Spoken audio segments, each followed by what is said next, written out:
Study session for the Aurora City Council for Monday, August 11, 2025 is called to order. Would the clerk please call the roll? Mayor Kaufman. Here. Councilmember Bergen. Here. Councilmember Coombs. Present. Councilmember Gardner. Here. Councilmember Hancock. Here. Councilmember Drinsky. Here. Councilmember Kassah. Here. Councilmember Lawson. Here. Councilmember Medina. Here. Councilmember Murillo. Present. Mayor Pro Tem Sundberg. Here. There's no mayor's update. Are there any issue updates? Seeing none, then we'll have the Aurora Public Schools visioning process. Let's see. And Dr. Ann Kiki, President of the Board of Education, the floor is yours. And Thank you you, muted me. Okay, there we go. I'll yield it to Director Carter. Good afternoon. My name is Michael Carter. I'm the Vice President of the Aurora Public School Board. We appreciate you allowing us the opportunity to speak regarding our survey and what we're asking for from the City Council. Basically, you understand that last year we passed a generational bond, and part of that generational bond was our willingness and our commitment to speaking with all members of the community. We are currently at about 40,000 students. We have about 6,000 staff, and you can probably double that regarding the footprint of the individuals who are connected to Aurora Public Schools. So at this point, part of our outreach program was to put together a survey, and we are inviting and actually hoping that you will help us push that survey out. Part of the reasons that we're doing this survey is to understand and share the perspective. You are well aware that Aurora is the most diverse city in the state of Colorado. There are some communities that are harder to get to, and so part of that survey is to get that perspective. We are in the midst of that $1 billion bond, and we need to know what the group and what that population would like us to do specifically with that $1 billion bond. And then finally, one of the things that we have been about is that accountability. And so the best way to get accountability is to ask our population exactly what they want us to do and then do it. I will then allow Dr. Kiki can actually walk you through the survey. It is really quick. It takes about 4 or 5 minutes. But the reality is it's going to give us a wealth of information, and we're asking the City Council to be a partner in that survey. Go ahead, Dr. Kiki. Thank you so much, Director Carter. And I do have a presentation. I'm not sure who is supposed to put the presentation up. Yeah, you would have to share that. It's not a problem. I came ready and I can do that.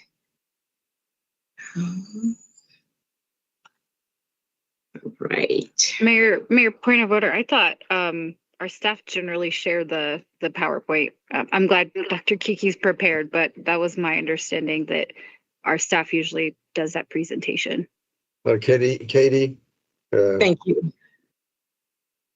Yes, no, normally staff does not, and I'm sorry, Dr. Kiki, I thought that was communicated to you, but if not, objections sharing. I was about to pull it up for you. Awesome. I'm sharing right there. So go ahead, Dr. Kiki, take it away. Awesome. So should I present, should I share or? Okay, I guess everyone is on, can see the screen here. And as Director Carter said, this is why we are here. We want to engage to share our vision and values, which 5 years ago, before we were on the board, we were told that that was something that was sought by the board before crafting what we monitor every month as far as student outcome and student well-being. And now that we have reached the 5-year mark, we would like the community to weigh in again as far as what they would like to see the board work on or monitor for our students and as well our staff. Next. So Director Carter also did share a little bit about the demographic of student that the district's demographic and the type of students that we serve. It's well known that we are the 5th largest district and the most diverse in the state of Colorado. And we serve now 40,000 students, and they come from over 130 countries of origin. We do serve 75% of our students are free and reduced. And we have 42% of our students who are multilingual, kind of like me. We have grown as far as employees or staff. We are now 6,000 staff strong, which is great. And we still do serve 59 schools. We still do have 59 schools and 4 programs that we offer to the communities that we serve. Next. So for the past 5 years, this was the vision that we have been, the vision of the community, and this is what we have been monitoring every month when the board meets. We have 2 meetings a month. The first meeting is to just monitor goals and guardrails or the vision and the mission of the community. And then the second month, we do take care of other districts' business. So the first meeting of the month, when we meet as a board, we monitor early literacy. So we want to know how our students are doing as far as CMAS in, literacy in English and language art. We also do monitor high school graduation. We want to make sure that that also goes up because that is the vision of the community. And we do care about equity. We want to close the gap between Black and Brown and the Caucasian and Asian peers in 6th grade in math and literacy as well, because we've seen that the gap was too wide, and do the same thing. We also do the same thing for 9th grade. All of that to say, we want to make sure that our 6th grade and our 9th grade students, regardless of background, are at the same level and produce the same, have the same outcome when it comes to math and English language art. So those we monitor. Next. Next again. The limitation is the value that we have come to find the community has charged us to watch as well. And those, we have 5. We do have diversity, equity, and inclusion in a sense that the superintendent has to make sure that everyone feels seen and heard, both students and staff, and also our families. That's what we call DEI. The second limitation, as far as the superintendent is concerned, is to make sure that the whole child is taken into consideration when it comes to education. So the superintendent has to make sure that there is a balance between academic and also the students' well-being, social, emotional, mental, and physical education as well. The third value that the community charged us is stakeholder engagement. This is why we're here. We want to make sure that when there are any decision that is made, stakeholder decision made, the superintendent and the board engages with students, parent, community, and staff. Same thing the board is doing. And we also are charged to monitor student and family climate and culture, making sure that the superintendent ensures that our parents, our students feel safe, dignified, respected, and welcome in our buildings. And that we monitor as well by way of survey once a year. And the last one is staff retention. We want to make sure that our staff reflects the population of students that we educate.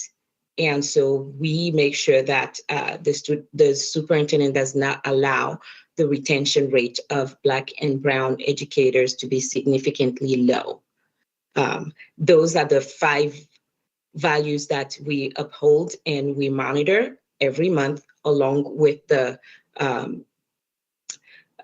divisions, which we seen earlier. Next. Now we want to identify new vision and values. This is where you come in. Next.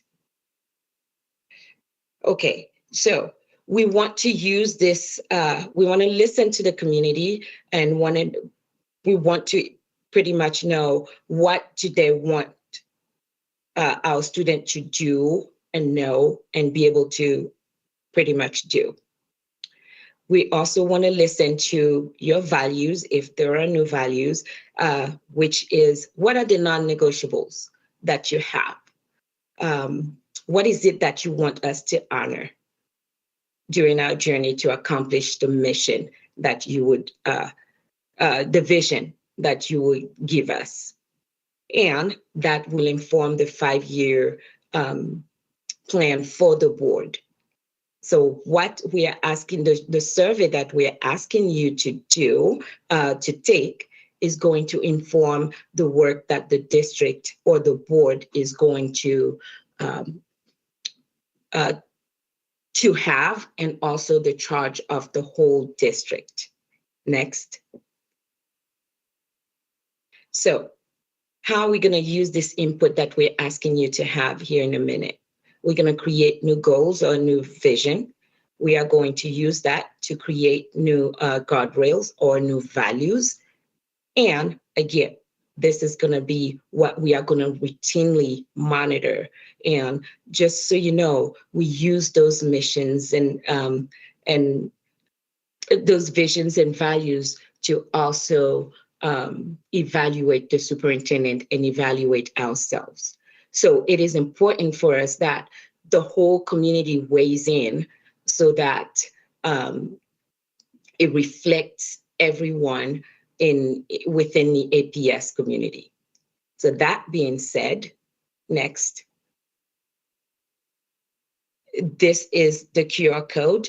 If you would please get your phone out and scan this QR code. There are just 4 questions, but those are vital questions for us to do the work that we have been elected by the community to do, and this is important to us.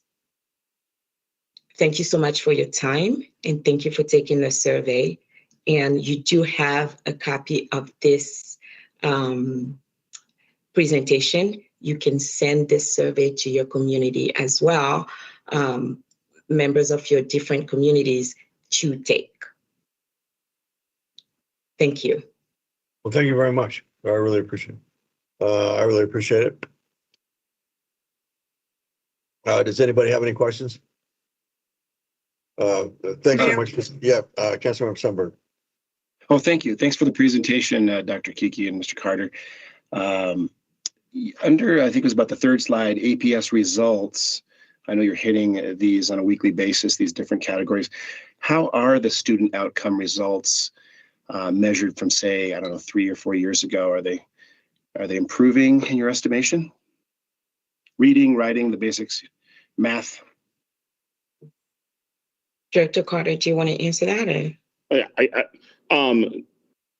One of the things that happened when we first came on the board, this is 2021, I believe the same time actually, Mayor Pro Tem Sundberg was on the board or came on the council, we were walking out of the pandemic.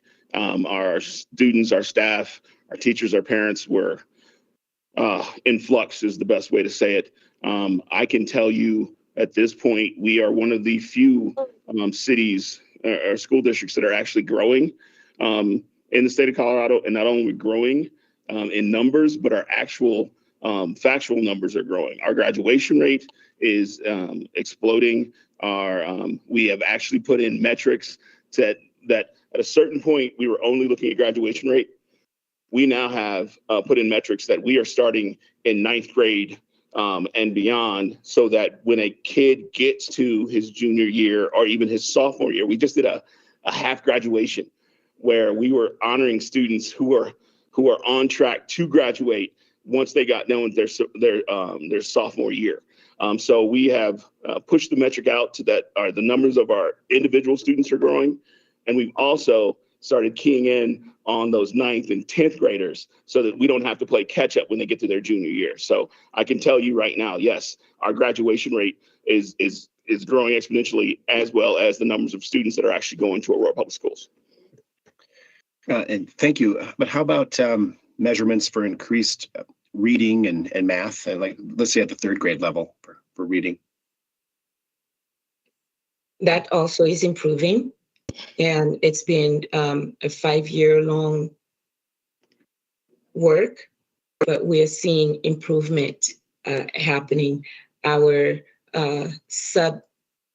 interim measurement are showing growth, even disaggregated growth, and students are catching up together. So we are seeing result, though slow, but we are seeing result. And I apologize if I can get back in here. I think I see where Councilmember Sundberg was headed. One of the key metrics that we had to learn are actually the district knows, but I guess I as a board member had to come to understand that 3rd grade level and how much of an impact or where their student is in 3rd grade will determine whether or not they are going to graduate. And we have, I have to tell people we're just lucky in finding Superintendent Giles and him being so laser focused on those metrics, but also on the teacher and the students and the parents' well-being. But our 3rd grade reading and math scores are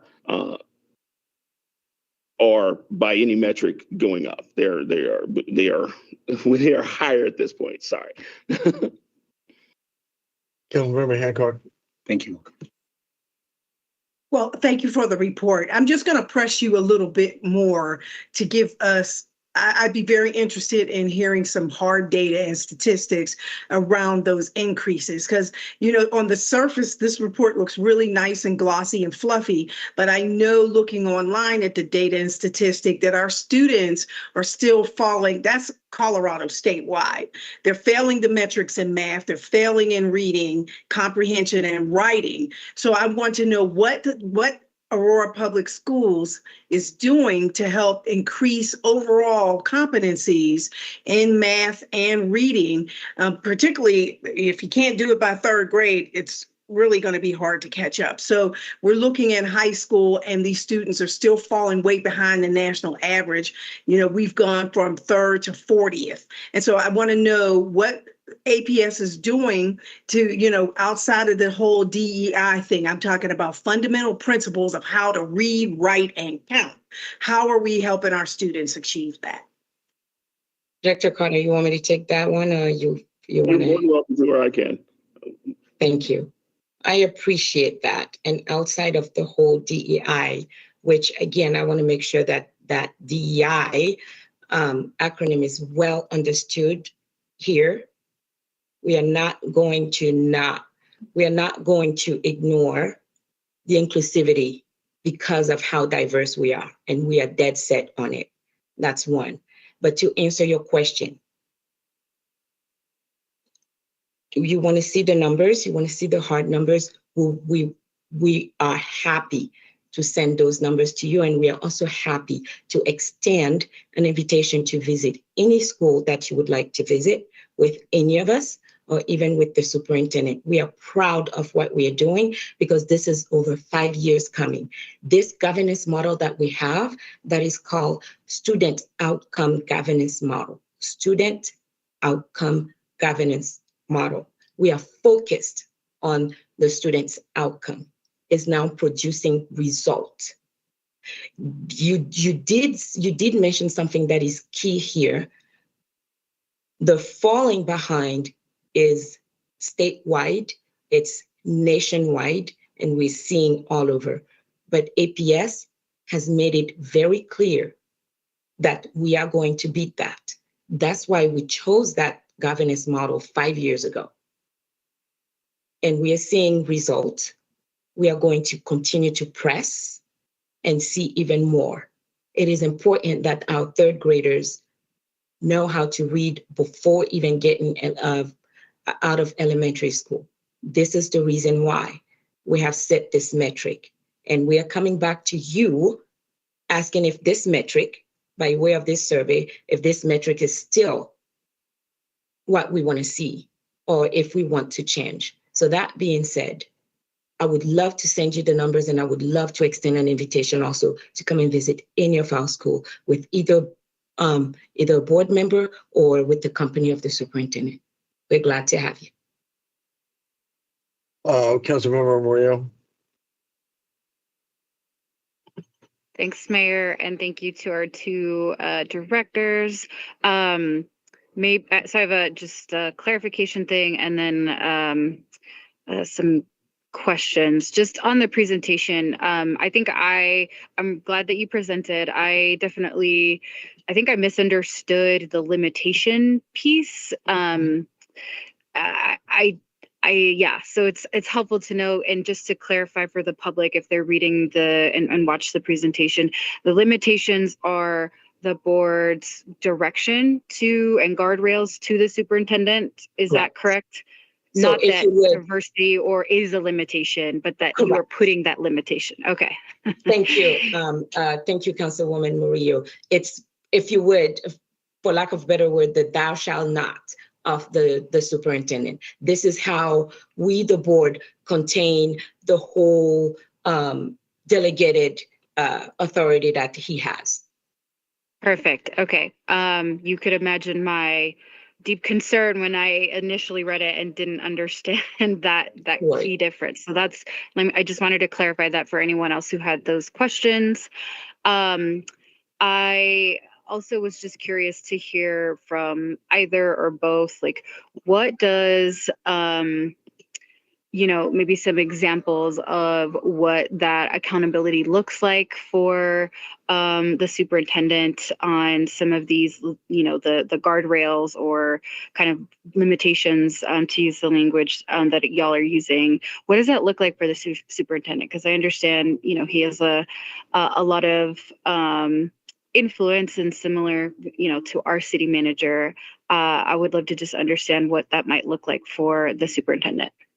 I mean, I will let Dr. Kiki go deeper into that. But the reality is, excuse me, one thing. We're running past time, and we're going to have to. Staff needs time to set up for the listening session, and so Councilmember Murillo's question will be the last question. Please go ahead. Briefly, what I will state is those results and limitations are how we determine whether or not we go forward with this superintendent in this contract, on the simplest basis of these are the metrics. This is how we're going to determine whether or not you're doing your job. And if you cannot complete those metrics, then that's going to impact whether or not you're brought back as a superintendent. And we literally we are about to do another evaluation of our superintendent this month, and we've done one. This will be our third one since we've been on the board. So. Okay, perhaps I can follow up with on more specifics and to take you up on the offer to tour a school. That's all, Mayor. Thank you. Absolutely. Thank you very much. I can reach out to all of you and extend that invitation, and whoever takes it on, we will be glad to host you. Thank you very much. Thank you for having us. Motion before us is the adoption of the consent calendar, item number 9C1. Just item number 91. So Motion is moved, Mayor. So moved. moved by Mayor Pro Tem, seconded by. I'm sorry, who? Oh, seconded by Councilmember Casar. Discussion? Is there any? I'm sorry, this is Katie. For the August 11th study session, the consent calendars, item 2A through 2F. That's the whole thing. I'm sorry, item 2A through 2F. Okay. I just got item 9C1 on the consent calendar on motions. That's for the regular council meeting. Oh, yeah, it's out. Okay. So Mayor, we just need somebody to update the motion to 9 or to 2A to 2. Whatever it Mayor was Pro Katie Tem, said. Mayor Pro Tem, can you update Mayor, that? I move to 2A through 2F. yes, please. 2A through 2F, please. Okay. That's what- Discussion? Seeing none, is there any objection from moving the consent calendar item number 2A through 2F forward? Seeing none, item number 2A through 2F move forward. And the study session is adjourned. We will reconvene at 6 o'clock for the public comment listening session.